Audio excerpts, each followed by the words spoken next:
I'm nervous.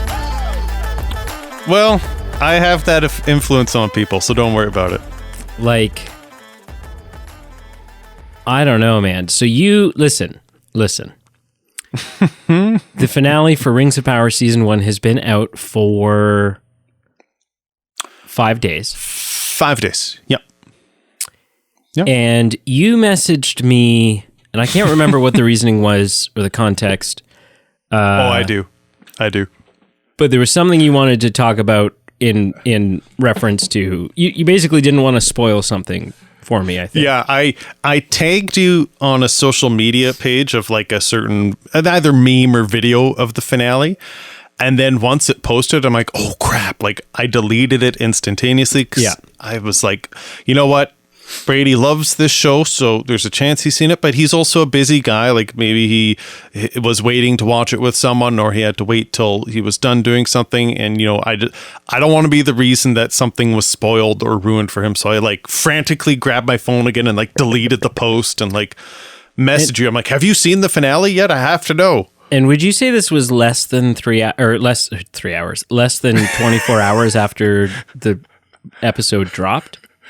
Potentially, like the episodes, as the listener, as they drop know, at midnight.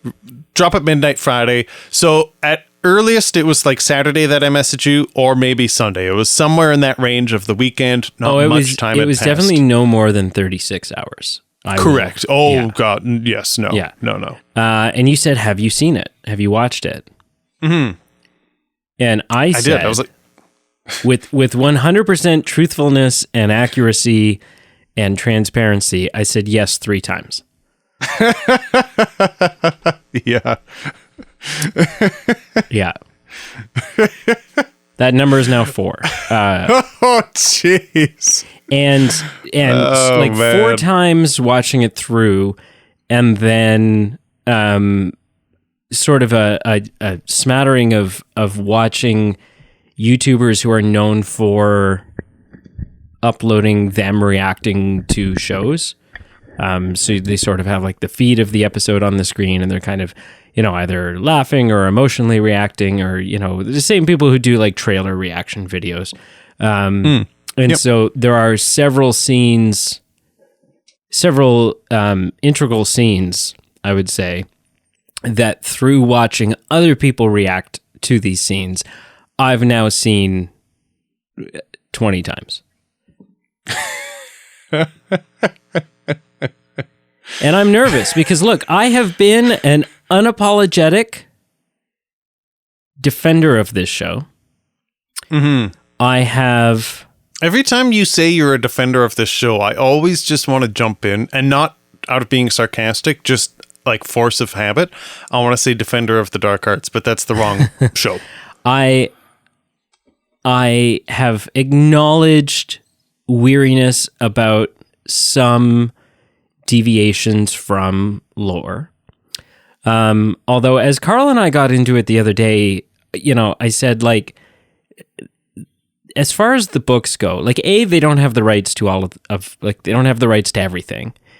And B, even if they did, the Second Age, the time period where this story takes place, is like some cliff notes and a couple of timelines, and like there's not a shit ton written. So those who are like getting bent out of shape about the fact that they're like inventing new stuff for this show, that was always going to have to happen. Right. There was no path forward where invention wasn't a necessity. And I think I'm, you know, approaching television and movies with a little bit more of like a Hollywood insider filmmaking behind the scenes sort of perspective, and like a real world business perspective. I also understand, look, there are decisions that you're going to make in the show that aren't necessarily the decisions that I would make, but I understand when creating a show that needs to appeal to the broader audience, I understand why several of these decisions, even though not necessarily decisions I would have made, are probably the smart decision to make. if any of that makes sense. Having said all that, I love this episode. Love it. It has cemented my love for this series, or season 1 anyways. And that's why I'm nervous. I'm nervous because I don't know what you think of it. You've been hit and miss. You've been lukewarm at times. You've been, yes. you know, and so I don't know if we're about to sit and lament about how incredible this episode is. I don't know if this is going to be a debate. I have no idea. All I know is hello and welcome. Hello and welcome to the Movie Men podcast. I am Peter. That is Brady. And we are here to conclude the Rings of Power Season 1 review. Yep. And I don't know what else to say other than just to keep you on the hook longer and make Brady sweat a bit more. Maybe a word from our sponsor, who are giving us $60 million an episode to make this show. Oh no, wait, sorry, that was my footnotes. That was for the television show. That's okay. What it cost. I was going to say, what? I forgot to do that in our housekeeping. I forgot to keep you up to speed. Because we just had a podcast financial meeting, and the spreadsheet that you showed me was not reflective of that of $60 million. Yeah. Well, we still can't keep the furnace on in the winter, so don't get too comfy. No, that's why we cuddle so much. Well, do we though? Well, we haven't had to yet, but if survival is on the line. Yeah. Well, let's just get into it. I think this is as good a time as any to cough. Pardon me, just had to use that silence button. Good as time as any to just, I guess, give my impression on season 1 as it relates to telling you what I thought on episode 8. So there's a reason I'm doing this. But, all right. I gave a hit and or miss. At the end of every episode, you said, is this a win or a pass for you? And, I don't really know exactly what that means. Is it that I enjoyed it? Maybe. Is it that that individual episode was better than The Hobbit? Maybe that's what it meant. But regardless, a win or a fail. And as I'm doing a quick glance, there were 3 fails in my mind. Episode 1, 4, and 5. But the rest, including episode 8, was a green check mark, was a win. Okay. And so I guess where I stand on the whole show, and 8 capped it off, was I'm not where you are, and I definitely see where people coming from. There are people who adore this show. I'm not there. There are people who hate this show. I absolutely wish for its demise. Viscerally. I'm not there either. I'm not there. I'm right in the middle in a good way. I don't. It's not the best show I've ever made. It's not the best Tolkien show or enterprise ever made, but it's definitely not bad, and it's beyond bad. It's enjoyable, and I'm really there for it. And I think my only critique, plug to your movie news show, our movie news show, but it's with you and Carl. I do think the only thing I dislike is how we have to wait so long for season 2, and I think maybe it was a blunder to not record 2 seasons worth of material just to have a quick turnaround to kind of keep momentum running into season 2. But I said in my conversation with Carl, and this was me quoting someone else, but I stand by it entirely. Sure. The decision to not have them shot side by side. Yeah.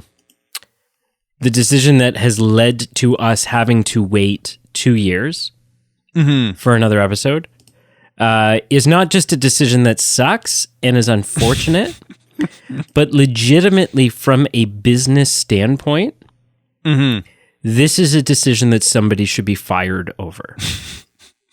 This whoever spearheaded the decision to do it the way they're doing it, not even from I'm an upset fan and I don't want to wait and blah, blah, blah. No, literally, logistically, commonsensically, that's not a word, from a business standpoint, this is a decision that someone who is getting paid an obscene amount of money for what they do should be out of a job for.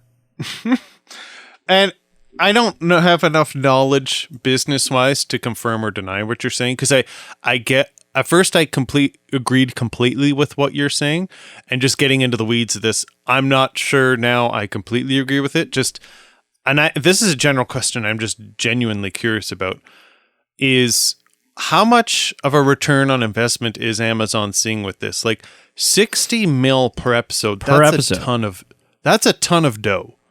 And I'm just curious, like, are we seeing an uptick in subscriptions now? Will they see a trickle through for the next couple years? Will they see a trickle up when season 2 is ramping up? Like, I'm just curious if this for dollar, because that's a ton of coin to make up for. If it's really the return, I'm just curious on the return of investment. I guess that's what I'm trying to boil it down to. And so related to that, whether it's lucrative right now, maybe it's not a fireable offense. I'm just playing devil's advocate because I agree. I want it out next fall as well. But maybe it makes sense to stretch it out because maybe a lot of people will sign up for it now, unsubscribe, and then resubscribe in a couple years. When season 2 comes out, more subscriptions will come up saying, "Hey, let's watch season 1 again. Let's watch season 2, and we'll subscribe again." I guess it all just boils down to the technicality of the return on investment with a subscription service. But I'm with you too. Like, I think it really would have been opportunistic to film both at the same time and talk about the momentum you could have carried. Yeah, exactly. But this is not the movie news. This is the movie review or the television review. So how should we break this down? Are you feeling better enough to lead the order of ceremony? Yeah. Do I sound better? You sound 98% better. Yeah, I would say I'm definitely not there all the way there. Mm-hmm. But yeah, let's chit chat. Please. My notes here are fairly non-linear. I don't have a hey, let's break the episode down scene by scene. That's okay. A lot of things happen. I was watching a trailer for this episode. So I had not watched any trailers, excuse me, since the show started, right? So I watched all the trailers that came out prior to the show starting. I watched, and then the weekly episodic trailers. I hadn't been watching, but I did watch the trailer for this one. And in the trailer, it said, "All will be revealed." And that was something we talked about last week. You and I said, like, there are several things that I need an explanation. Not need, that I said there are 3 things that I want. Yes. 3 things on my wish list. One is I want some sort of explanation or tip of the hat to who Sauron is. Sure. Number 2, I said I either need an answer for or some sort of big hint, something to chew on a bit for the next little while on who Meteor Man is. Yep. And 3, in a show titled Rings of Power, I need to see some Rings of Power. And even if I don't see Rings of Power, I need a lot of talk about it. I need a lot of things that are kind of really heavily hinting that, yes, that's where we're coming, that's where we're going. I think it's fair to say I got all 3 of those. Oh, I would say so. My wish list was fulfilled. Yep. The episode, we'll go somewhat linearly here, but mostly just coincidentally. Yeah, and I hope, are you going to hit on those 3 things in this order? Absolutely, Because I feel absolutely. that'd be a starting point. Okay. Yeah, so starting with who Sauron is. Also, can I just say, I haven't given you a round of applause, but every time you roll that Sauron in this series, I've been like, good job. Yeah, see, you can't, because it's just, you say Sauron, and it's it just doesn't, no. It's Sauron.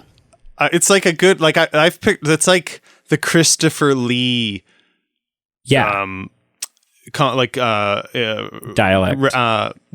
right there. It's like Sauron. Like you're just like pulling it off, but in like average sentences. Sorry, continue with your thought. Well, and it's no different than like you can in like your whitest hickey accent that you can possibly do. You can be like, it's the show about Galadriel, and it's just not. It's Galadriel. Listen, I will not have you bring my hick accent into this. Right? I see saying Sauron over Sauron the same as saying Jose versus Josie. Like one is accurate and one is not. One is the way the name is said. Right. And one is incorrect. Like, know. But so anyways, so it starts off and we are like right off the bat, I'm like, ooh, okay, so the cultists, as I've been calling them up until this point, or the Motley Crue fan club. The Motley Crue fan club have sort of tricked, using some like shape-shifting ability, have tricked Meteor Man into thinking that one of them is Nori and kind of like, so he kind of like lets his guard down, and then all of a sudden, the stigmatism takes over and the eye color changes and they like morph down into nothing and then come up and all of a sudden it's I don't have a name for her, but and they do a big mic drop at the beginning of this episode. Right? They're kind of like closing in on Meteor Man, and we're all like, oh shit, like what's going to happen? This guy can barely string a sentence together. He's not going to be able to fend him. Something that he overcomes immaculately by the end of this episode, by the way. Very well, yeah. But, and they're like, we are here to serve you, Lord Sauron. And then the music goes, wah, right? And then our Rings of Power intro screen, which I don't know if I've talked about this. The Rings of Power intro screen doesn't do a lot for me.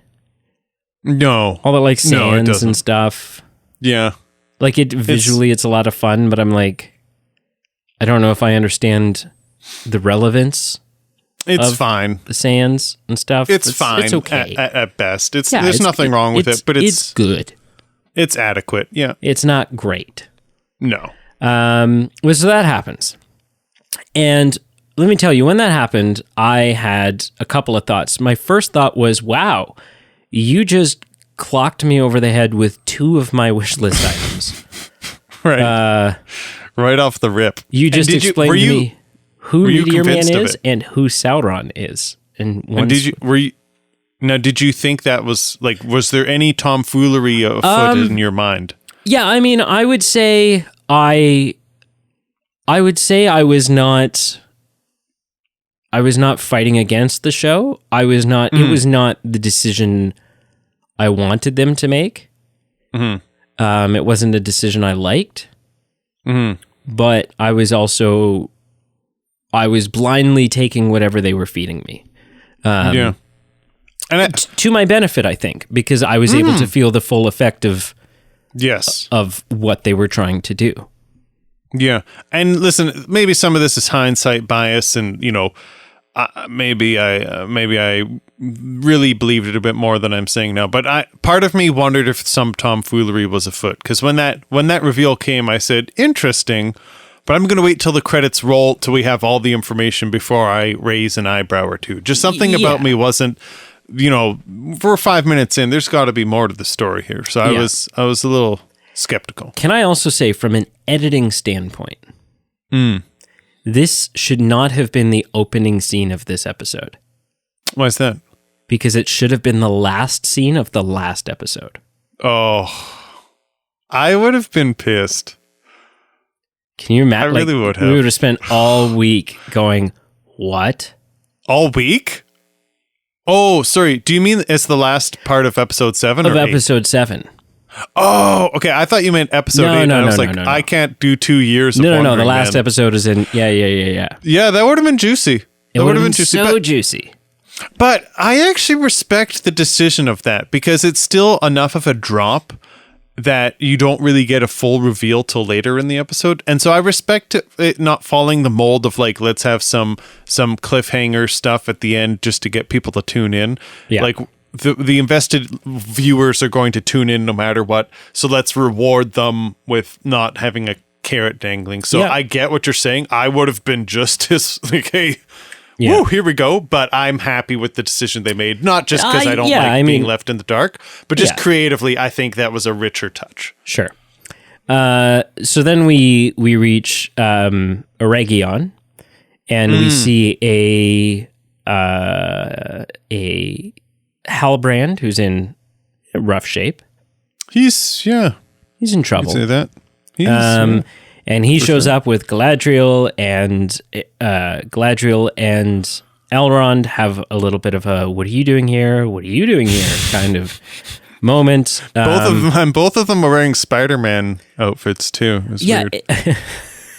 And it's a nice moment. I think one of the things that was really special for me in the first episode, and it had kind of slipped my mind just because we haven't had it since, is the chemistry and the interactions between Galadriel and Elrond.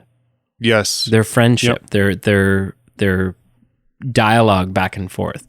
So I enjoyed that. I enjoyed having them there together again, and this kind of like, I doubted you, which is, a mistake I will not make again. I thought that was really fun.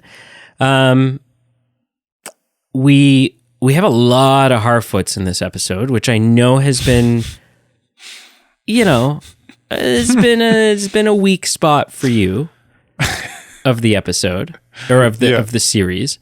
But the Harfoots decide they're going to, like at the end of the last episode, they're like, "Wow, we're gonna go pursue Meteor Man because we got to tip him off. We got to give him the heads up that not all is as it should be." Yeah. And so they arrive, but they arrive too late. And there's a little bit more shape-shifting mischief that goes on here, which kind of puts our Harfoots in a bit of a tight spot. You could say something was afoot with the Harfoots. There was a lot going on in this. I really like this scene from start to finish. One is, so they've explained now to Meteor Man that he is Sauron, and that there's a sort of a veil of fog that is going to lift over him, and the more it lifts, the more he'll be aware of and remember who he is, and sort of have control of his powers. But sort of a significant thing that comes out of their dialogue here is that they are wanting to take him back to their homeland in the east, the land of Rune. Right. Which if you look at any Middle-earth map, you'll see over on the right-hand side of the map, and most people who have only ever seen the films don't really know much more than what's in the films, have always looked at that, not known what the hell it is or how to pronounce it, because it is spelled R-H-U-N instead of R-U-N-E. And yeah, so we get a little bit of like who they are, and that they were actually likely followers of Morgoth. And now that Morgoth is gone, Sauron is sort of the next best thing. He's the hottest item on the block. And so they are going to turn him into their Dark Lord, and they kind of want to be... I'm guessing, as they foresee his rise to power, they're wanting to be in pretty good with the guy that they have, that they're placing their bets on right now. Nori shows up and has a really heart-touching interaction with Meteor Man. When he tells her, "You need to stay away from me, or I'm going to hurt you again." Sort of, not... He's accepting the fact that he's Sauron, but he's not embracing it. He doesn't want that. But if that's who I am, then I'm destined to hurt you. Yeah. And I care about you. So I need you to keep your distance. Interesting. It's an interesting point that you're really kind of honing in on the embracing of it, but not, or sorry, like the acknowledging it, but not embracing it. And there was a key distinction, right? Yeah, it's not something he wants. Yeah, but it's something he's aware of. But he's been told that he's bad, that he is peril, and so yeah, shit goes down. I would say, and Mr. Burroughs gets shanked. Does he ever? Like a mofo. And when it happens, it happens very quickly, and it's sort of in the middle of like a lot that's going on. So it is like it's like an oh no moment, but you don't really have time to like stop and deal with it because we're still so much in the middle of this fight. And so Nori's saying like, come on, pick up the staff and come on, help us. And then just as our main runer is about to, Charizard fireball everybody, all of a sudden the flame goes out and all the flames around them are diminishing and everyone goes, and then it pans over to Meteor Man. And sort of like some light and some effects are starting to swell a little bit. And he says something to the effect of, from shadow you came, and to shadow I send you back, or something. It's something very, not word for word, but very spot on to what Gandalf says to the Balrog. Yeah. Go back to shadow. Go back to the shadow. Yeah, that's where I banish you. And all of a sudden, the rune people are like, oh, he's not Sauron. He is there's three huge things, 3 sentences, and each one is like a big bomb drop. He's not Sauron. Okay. He is the other. Okay. That sentence, that statement that you just made carries a lot of weight. What do you mean the other? Right. And then they say the Istar, which is the uncommon folk term for what we know as wizards, right? So Gandalf and Radagast and the Blue Wizards and they are Istar. That is their race, their species, right?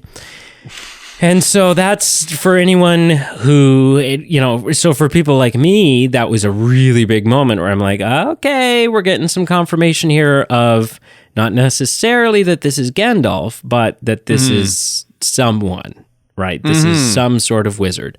For sure. But not everyone would have gotten that moment, right? Not everyone would have heard Istar and went, oh, holy shit. Yeah. I did. My ears did perk up when I heard that, and I said, ooh. Yeah. Here we go. So that all goes down, and then he, stomps his staff, and they, in the most visually stunning display of moths and butterflies flittering away off the bodies of, what looked like wraiths almost. Yes. But it's so cool. And it's so epic. And anybody who is interested in arguing against the fact that this is the most beautiful looking television show ever made, they can bite me, because this is time and time again, it is gorgeous to look at. Even if you don't like what they're doing with the story, even if you don't like the characters, you don't like whatever, it is a gorgeous show to look at.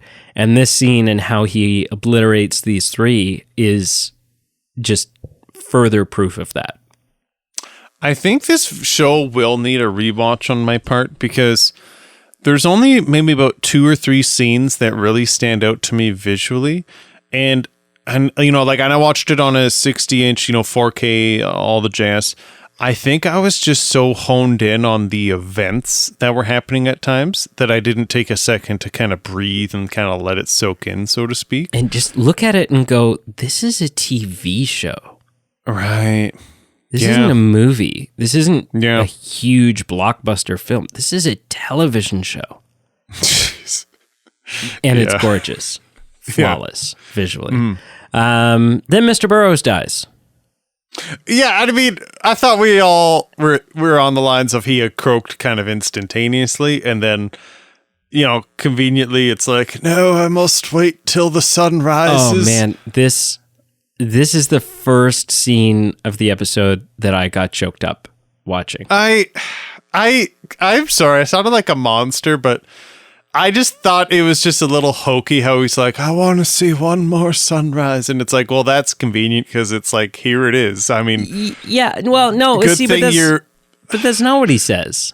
That's not the way he says it, though, right? So I he's know, like, I'm just- he is wanting. The reason he says that is twofold. One is because he, being a Harfoot and being sort of the elder of their little getup, he is so appreciative and connected to nature and Sure.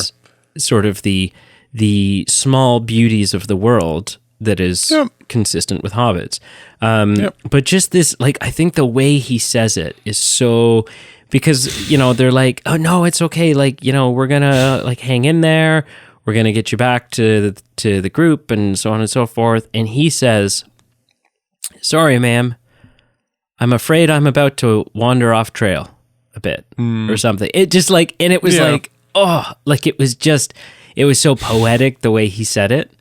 And then he says, now, if you don't mind, I think I'd like to just sit for a while, watch the sun come up. Right? In this kind of like, let's not talk. Yes, I'm dying. Let's not talk about it. Let's not dwell on it. Let's not, I would like to enjoy something as my last memory. I want it to be a happy, enjoyable one. And two, I'd like to direct all of your attention away from what's happening with me and to something that is beautiful and stunning and remind you of the beauty that's in the world. Yeah, I think that's all valid and fair. And there was a scene where you were able to artistically hone in on that. And I looked at it more practically going, well, I'm shocked he isn't dead yet. And it's even more convenient that this all aligned for it to happen, but good for him. Pete, the healthcare worker. It's a nice, sensitive scene. And Pete's like, oh no, that guy's... worker. Like if someone that guy's throws an boned. axe or a knife through your chest from across the room, I mean, you're A, you don't control the time that you've got, and B, you might not be like being able to breathe and conduct thoughts and sentences. Okay, being like, but what is one of the main descriptors that we have used cinematically and in the books in terms of hobbits? Resilient.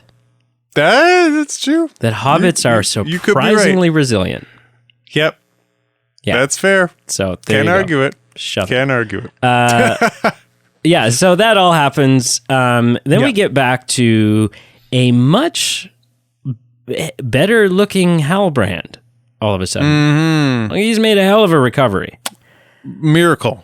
Well, elvish medicine and stuff. But elvish medicine. He starts chit-chatting with Celebrimbor. And hold on, I'm going to stop you right there. I'm not trying to steal thunder from you, but I'm just going to give a little anecdote where, sometimes you're familiar with this. Like, as a parent, they're doing something in the kitchen that's mundane, like, hey, I'm, seasoning some chicken for later or doing some dishes, and maybe you've got a kid who kind of starts lingering around and walking around, and maybe they start chit-chatting you up, and eventually, like, after minutes and minutes of just different things and volleying, you realize that their end game is to get to the cookie jar and kind of entice you to give them a cookie. And that's the vibe I got right off the rip from Halbrand lingering around with Celebrimbor. I'm like, my eyes went open and I'm like, bingo, what's going on here? Yeah. So they're chit-chatting, and Celebrimbor, who is like, the chief of all elven smiths, And is Halbrand was so gracious to remind him of that. yeah. Oh yeah. He was like, he's clearly a fan. And I've got your name tattooed on my bicep, Celebrimbor. yeah. And so Celebrimbor is like, he's racking his brain and he's stressed out and he's like, bollocks. And Halbrand kind of presents a new angle. He says, with all due respect, could there not be a way to combine it with, we have this tiny, tiny little bit of mithril. But I think there's an option here where you can tell the dwarves to go suck an egg, and because you don't need any more than what you have. Right. And, it's not just a matter of stretching it, right? Because they've been looking at it as like, if we mix it with something else to try to stretch it, then it's going to weaken it too much, right? It'll be butter scraped across too much bread. And and he says, well, where I come from, there are certain, there's ways of doing this where the alloys will actually sort of magnify the effect, amplify it. Use the gold as an antenna, essentially, to strengthen the signal of the mithril. And this was the scene where I think Halbrand's reveal happens in 2 stages in this episode. For many who are Tolkien heads, his reveal happens in this scene. For others, sure. It's not for a little bit. So in the end of this scene, he sort of hands the mithril back to Celebrimbor, and Celebrimbor says, that is a intriguing suggestion. And Halbrand says, consider it a gift. And to anyone who's in the know and knows that Sauron in the lore poses as Anatar, Lord of the Gifts, and that's who he's posing as when he sort of gets the ball rolling on this whole, Rings of Power thing. We're like, holy shit. That was all the confirmation we needed right there. Right. And it was fun because it's a great subtle wink to the fans, to the diehards, to the people who are in the know. So that's a great moment. Before you go on, I just want to make this statement about the episode. I think I'm shocked with how many answers we got. And I know that one was more of a wink to lead up to a reveal we got, but it's still an answer to those who would be knowing. And I think just in general, whether it's about, the stranger or Halbrand, I think I was expecting maybe like one definitive answer. I don't even know if I want to put a number on it. I was maybe expecting something definitive, but also maybe some things were just we progressed but didn't get an answer, and some things kind of ending in a cliffhanger. Like, just with the way it is with serialized shows, like I was like, okay, there's a lot of seasons left. You might get one answer, but then that answer leads to 2 more questions or something. It kind of like a cyclical thing where it's like, okay, I'm not getting my hopes up because just the nature of it, they can't answer everything. I'm not saying they did. We'll break it down a bit more, but just the amount of answers that we got, but that we didn't get, I think it was just like a perfect blend. I just want to say that before I forget. It's so good. Yeah. It's so good.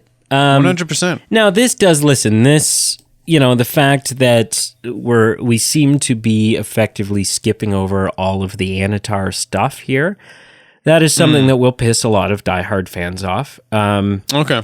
But, the way I approach this is the way they did it in this show kept me guessing, right? Whereas if I had 5 episodes of, this guy who's identifying himself as Anatar, the Lord of Gifts, and he's like, he's sweet-talking the elves, and he's doing all this, then, I'm sitting there the whole time screaming at my TV going, guys, he's Sauron. Stop listening to, right?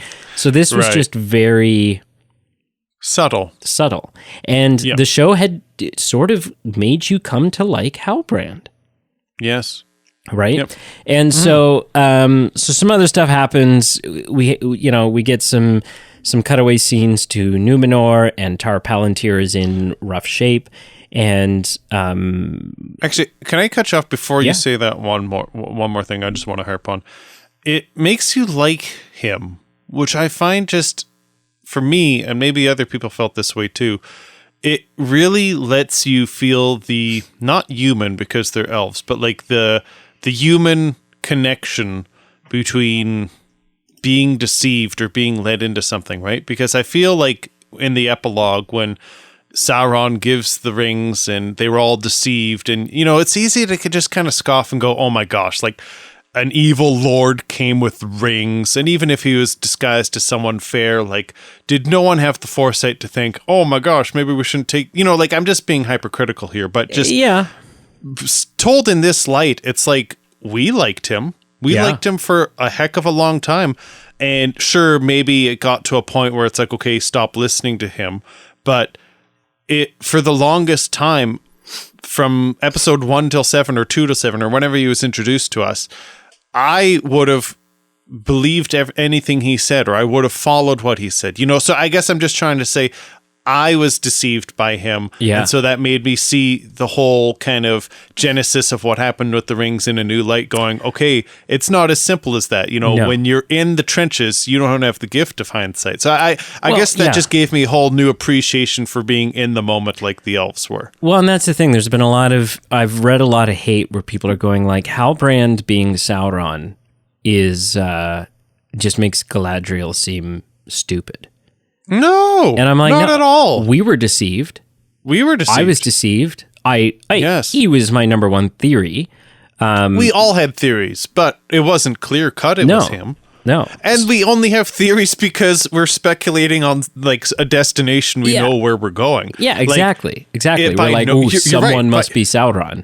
Yeah. Yeah. I agree. That does not make her a weak character or a stupid character at all. No. Yeah. And so, So then we're in Numenor. Tar Palantir is in very rough shape. Pharazôn is like, we're going to build a mighty statue, and, we need people in here to sketch down his likeness.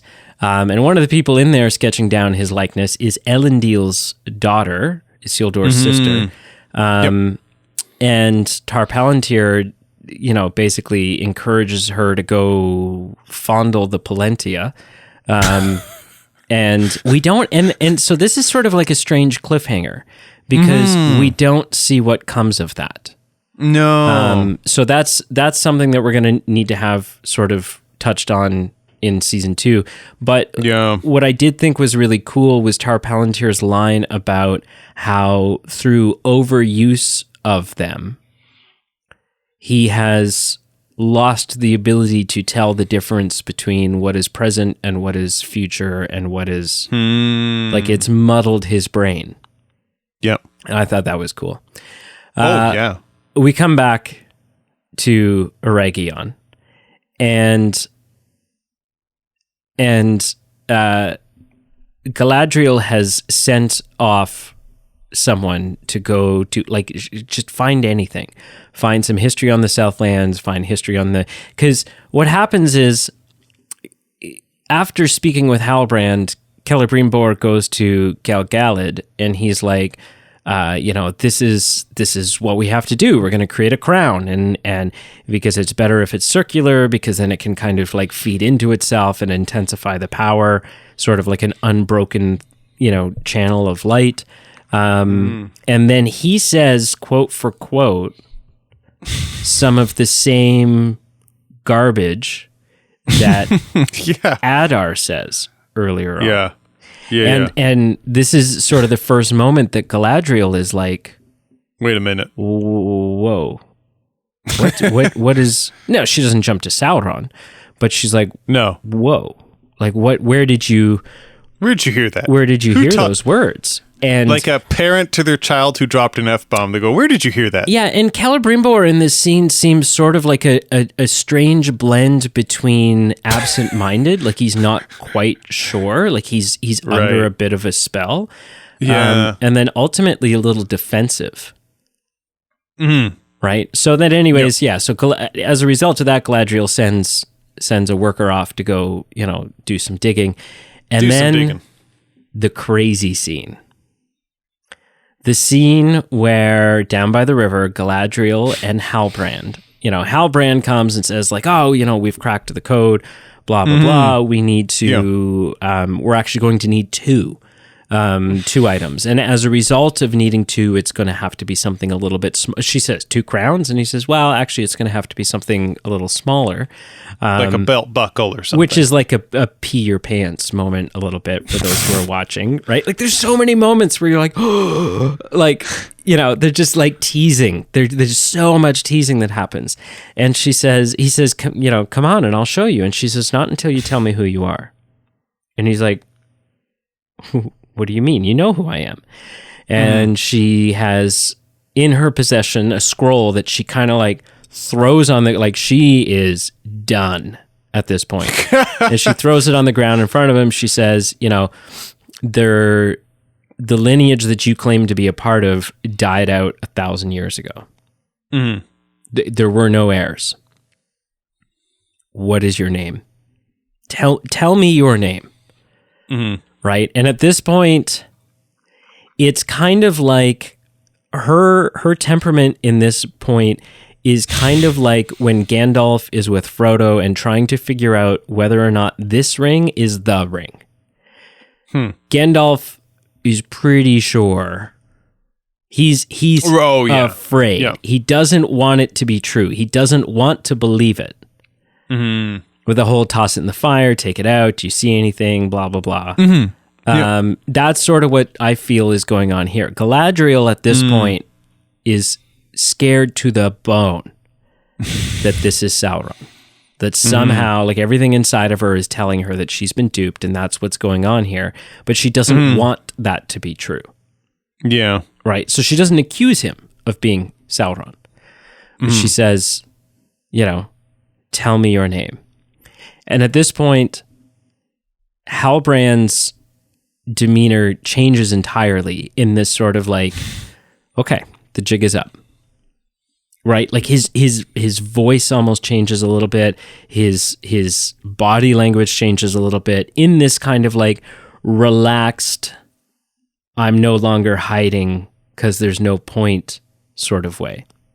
And one of the coolest lines in all of this show, and maybe like one of the cooler lines in the on-screen Middle Earth that we've ever seen. Halbrand says, I have been awake since before the breaking of the first silence. In that time, I have had many names. And that is the confirmation. Like, for anyone who didn't get the whole consider it a gift thing, this should have been all the confirmation anyone needed to go, oh my God. And she takes a swing at him. He starts playing some mind games with her. He puts her back under the tree with her deceased brother, and there's this whole conversation that happens. Then they end up back out on the raft. And Halbrand's kind of trying to seduce Galadriel with power. Yeah. Right? I will make you a queen. In a line that is very reminiscent. So, in place of the Dark Lord, you will be set up. You will set up a queen, and I shall not be dark, but beautiful and terrible as the morning and the night, fair as the sea and the sun and the snow upon the mountain, dreadful as the storm and the lightning, stronger than the foundations of earth. And all shall love me and despair. Right? That's Galadriel's like, the place of a Dark Lord, you will have a queen kind of thing that she does in Lorien.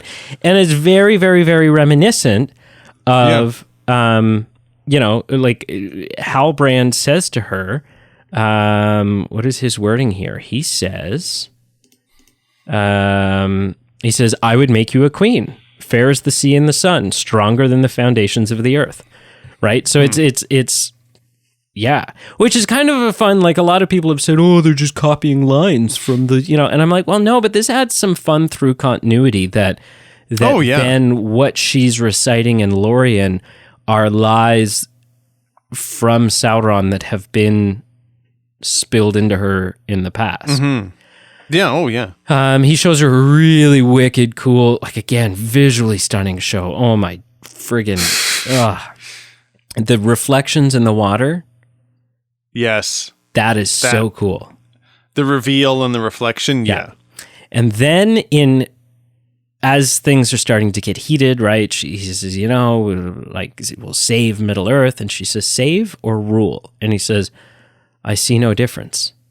And that's when she like brings the knife up to his neck. And then in a very intense sort of collection of some of the tightest close-up shots I've ever seen in my life of people's faces, there's sort of this back and forth. She's like, I will never be by your side. And he says, like, you have no choice and blah, blah, blah. And basically, what are people going to say when they find out that Sauron lives because of you? Right? And as this is happening, like his face seems to be getting a little darker and his voice starts changing into like this Dark Lord voice. And then the final shot of him as he's screaming, and they've like morphed his face a bit, and his teeth are very jagged, and his green eyes are still green, but they have the Sauron slits. And oh my goodness, whether this is accurate with lore, whether it's what fans wanted, this scene is so good.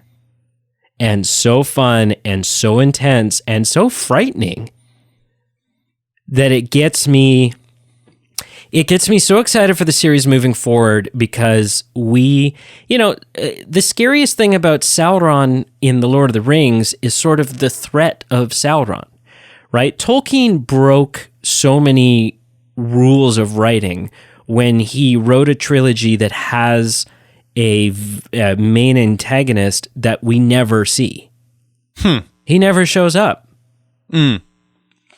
Right? So it's just sort of like this foreboding, like looming threat of Sauron.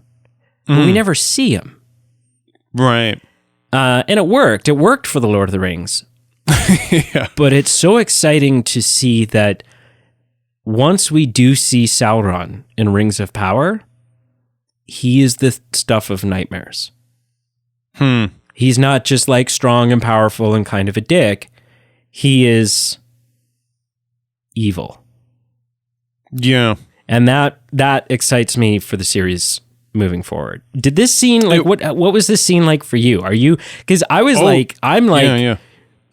this is one of the scenes, specifically this scene, like from the whole tell me your name, who the hell are you, to him, throwing her into the water and her being, tied to the thing underwater again.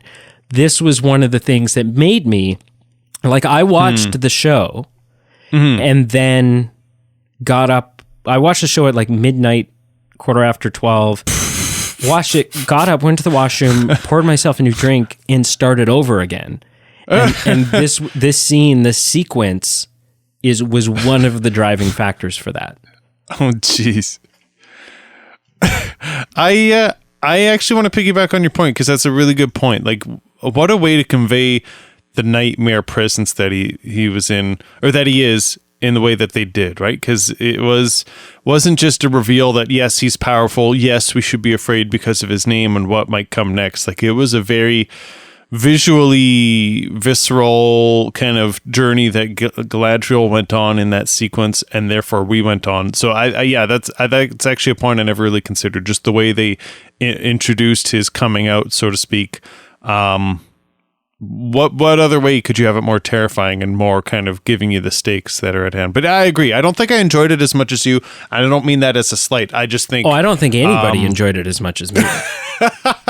I think what I really loved was just that reveal of the camera inverting, and you get the silhouette in the water of, the Sauron in armor and Hildebrand standing there and Galadriel on the raft. And that was just, for me, the real whoa, aha moment in that sequence that I just visually, and the soundtrack building up to that moment, that was the kind of the turning point for me. But so intense.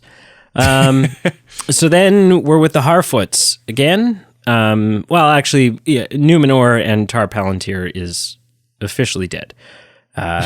He's done. So, and in the books, Muriel never ends up ruling, right? Farazan's sort of the next douchebag to take over. And so I think we will see that in season 2. The Harfoots, this scene, man. This scene with the Harfoots. Okay. Every time I've seen it, so this is another one of the scenes that I've watched repeatedly on YouTube with reactions and stuff like that. It does not matter how many times I watch this scene. I weep. And I mean, I weep in this part? Hang on. So I weep in the same way that Andrew Garfield catching Zendaya. What? Oh yeah. Which part? Okay. Weep. So there's this whole everything's good now, and Nori's back with her parents and the other, everyone else, and everyone's celebrating and cheering, and the father hands her, they sort of set her bag is packed down in front of her and says you're part of something bigger now. They recognize you got to go. You got to go be a part of this adventure. And she kind of she goes around, she's hugging people, saying goodbye and stuff like that. There's sort of a rough sort of emotionally shut off goodbye from Poppy, right? Who has, did you pack your lantern? And she says, of course. And she's like, okay, well, goodbye. And walks off, right? And So that happens, and then she goes to say goodbye to her family. And the interaction between Nori and her father, where he starts tearing up.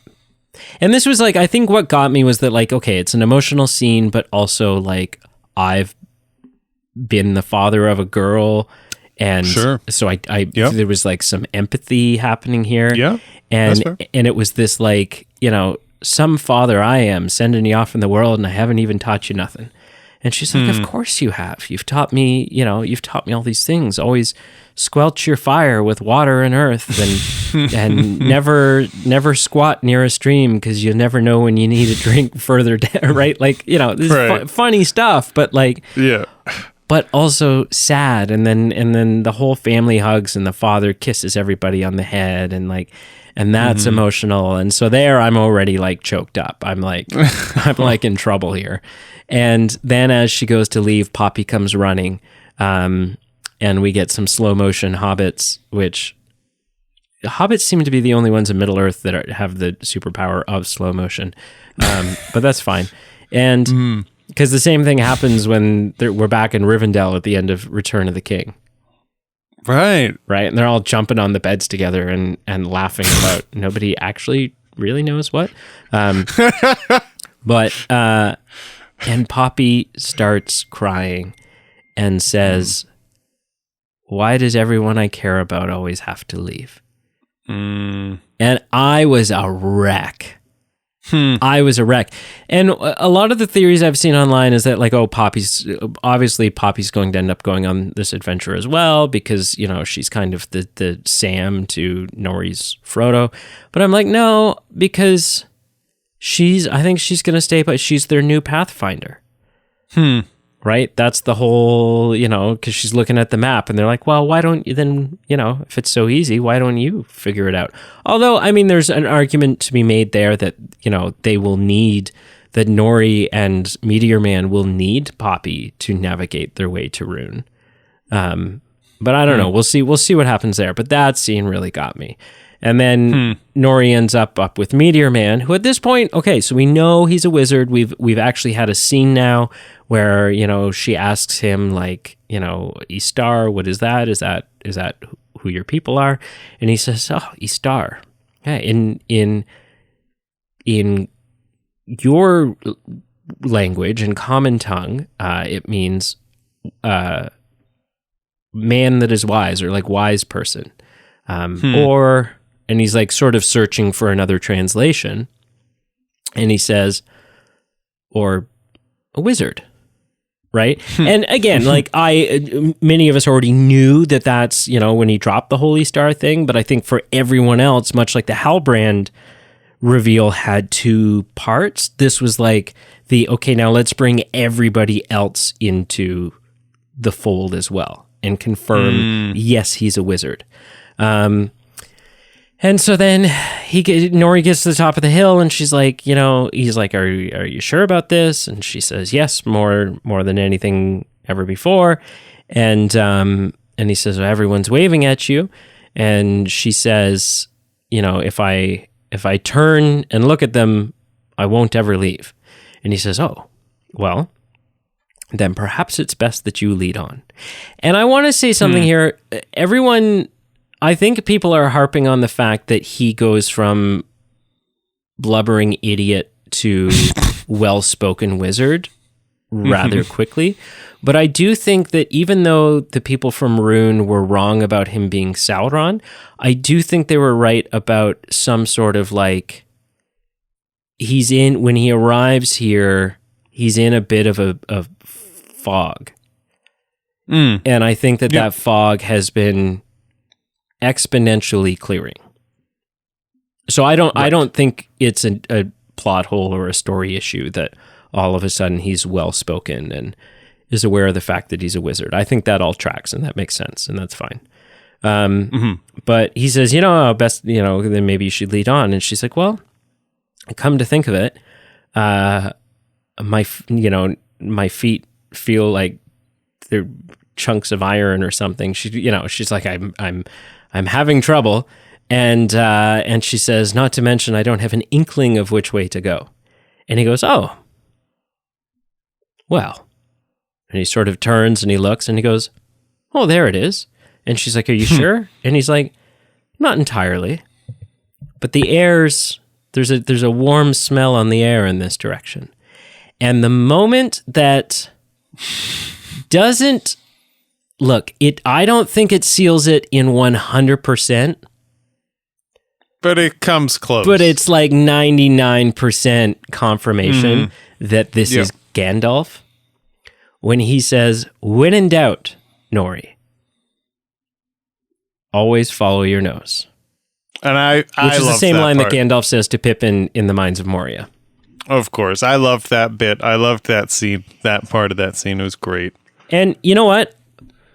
I did not want him to be Gandalf. But this is what I was alluding to at the start of our episode, where I said that some of the decisions that I don't necessarily want, I can understand how if you are needing to do things that will allow your show to appeal to the broader audience, that making him Gandalf is probably the right decision. I get it. Yep. I do. I think it's the smart move. I think it makes sense that that's what they're doing, even though it makes no sense from a lore standpoint and so on and so forth. Whatever. Get over it. Doesn't matter. It's a fun show. Yeah. And so then we get back to Eregion, and they're going to forge the rings anyways. Galadriel has chosen not to tell anyone that Halbrand is Sauron, and I've seen a lot of people have issue with this and punch holes in it, and it makes perfect sense to me. Listen, this is the only thing. They don't have any other options. As much as she doesn't want to go along with Sauron's the plan that Sauron initiated.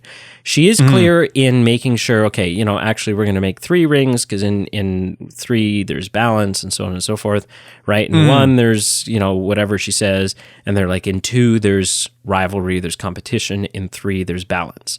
So we're going to make 3. It is important that the forging of these rings is something that happens not without Sauron's knowledge, but without, like, he doesn't actually physically have a hand in it. It's something that they do after he's gone, which is why when he puts on his 1 ring, he doesn't actually, that's the 3 elven rings he doesn't have control over. But you know, I think that if you, from Galadriel's standpoint, these rings need to be made. It is the only option. They have no other options. They're out of time. They're out of options to save the elves.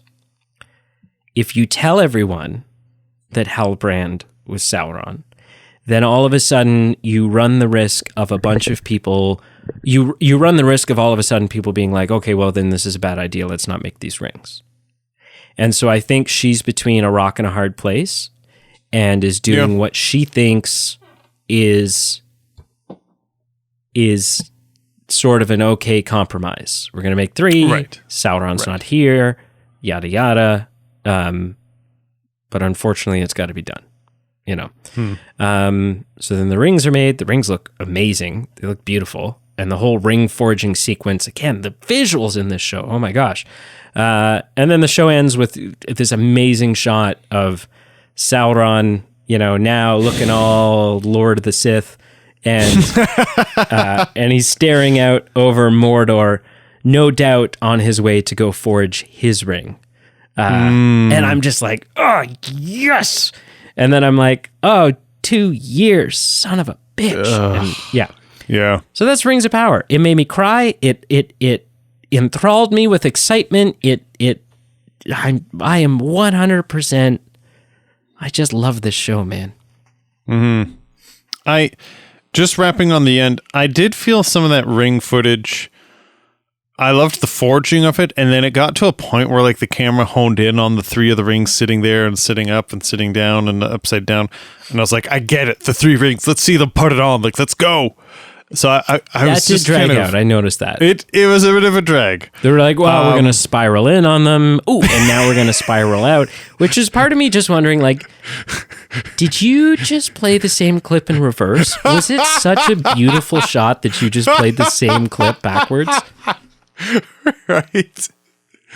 Oh yeah.